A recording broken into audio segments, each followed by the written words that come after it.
We are going to start off with Dr.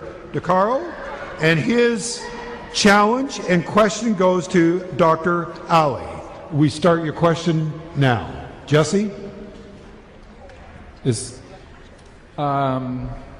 Shabir, by what means do you use to measure the truth of your absolute worldviews over those of Christians, Hindus, Sikhs, Jews, atheists, etc.? If your account of reality is closer to the truth than either Dr. Costa's or mine and everyone else in the world who are not Muslim, where is your reality measuring stick which would convince all of us here tonight that what you are saying is absolutely true?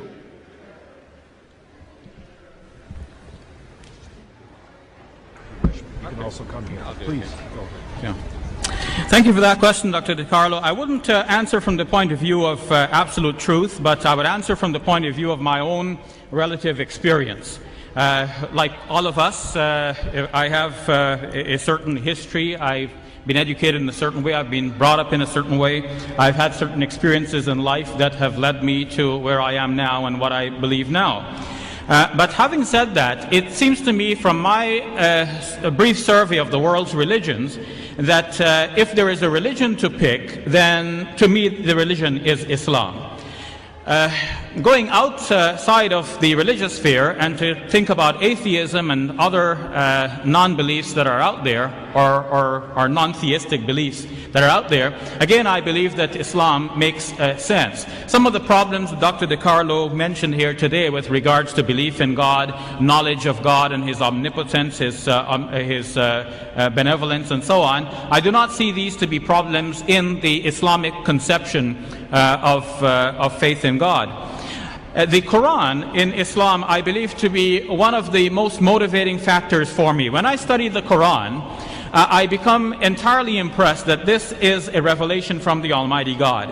One of the things that confirm this for me in modern times is noticing that there are certain mathematical patterns in the Quran that go beyond the mere meaning of the text. And this is a modern discovery. Prior to the age of the computer, we were not able to do these studies on the computer. Some people have done studies like this with regards to the Bible. There was Ivan Panin, and more recently Michael Drosnin and Jeffrey Satinover.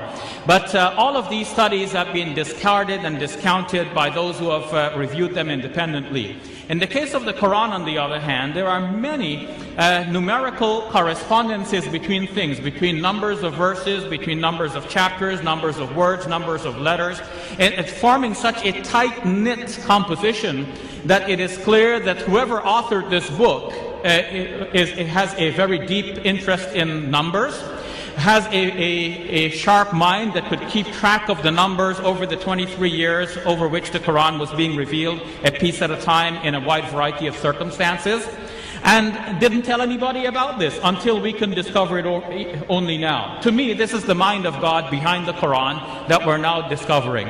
For example, one of these aspects is the number of times words occur in the Quran that are meaningful in terms of the numbers and in terms of each other. For example, tonight our debate is about Jesus. The Quran says that Jesus is like Adam, and the Quran means but they're both created by God. But there is another way in which Jesus is like Adam in the Quran. Each name, Jesus and Adam, occurs in the Quran 25 times. And if only once do they occur in the same verse, and another time in the same chapter.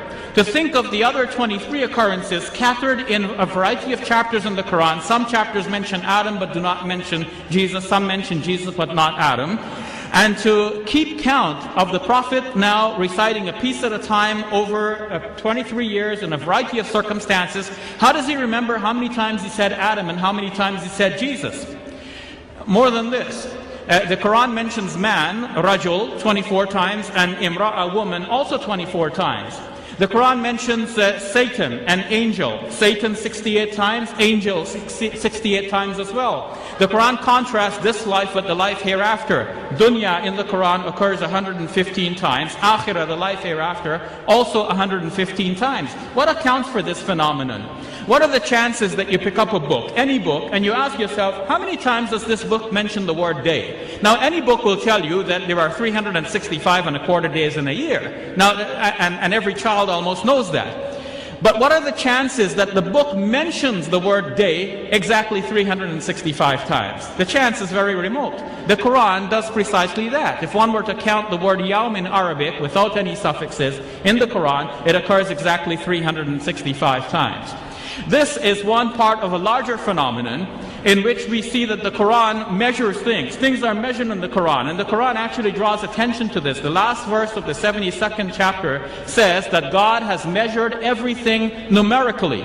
No one realized at the time that this was actually about the Quran as well. In fact, there are things in the Quran that are measured numerically, and we're only discovering that now. As Adam Smith said in the world of economics, there is an invisible hand guiding everything. To me, there is the invisible hand of God and the mind of God guiding the revelation and the eventual compilation of the Quran as we have it now. Thank you very much.